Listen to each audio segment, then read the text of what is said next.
Um, they're still physical and stuff like that, but you can see they're just from the season they're kind of wore down and whatnot. But that's everybody. But it's not a big deal. We're just gonna come out and attack. Stanford was able to run a few successful reverses and comeback plays against you guys last time. Yeah. You focused on that in the game plan? Yeah, of course. I mean, we had a lot of mistakes and critical errors last game, and that's something we're not gonna miss this time go around. And we got a good scheme, and we're well prepared for them.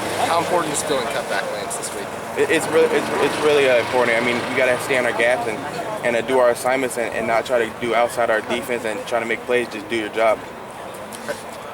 Carl, I was going to ask you, I mean, the 10-2 record you have right now, was part of it, the butt kicking you had against Stanford? Do you think that can contribute to where you guys are right now? I think so. I think what we took from that game is how we rallied back in the second half, and how our team became as one and not just individual. How we rallied together and trust each other.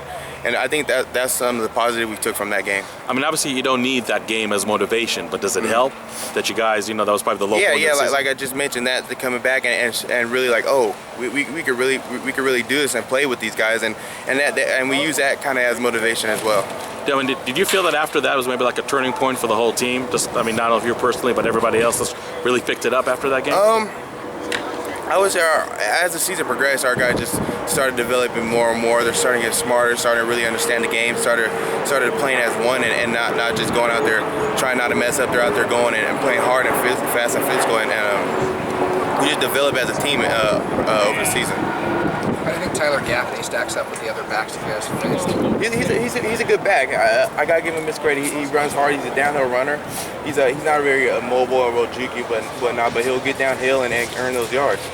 And is Ty Montgomery a guy that you guys are focusing on this week with all that he does for that offense? Yeah, he's a very, very, very key player for their offense and their success in the offense. And yeah, we definitely not going to look past him. He's a very impact player, so we got to take caution on him as well. Are there any lessons you guys learned in the second half of that Stanford game that you guys are going to try and incorporate this week? Yeah, like I was telling this gentleman, we just learned that we could play with him. I mean, we came out a little slow at first and a little iffy and not sure how we play these guys, but in the second half something clicked and we just started playing our defense.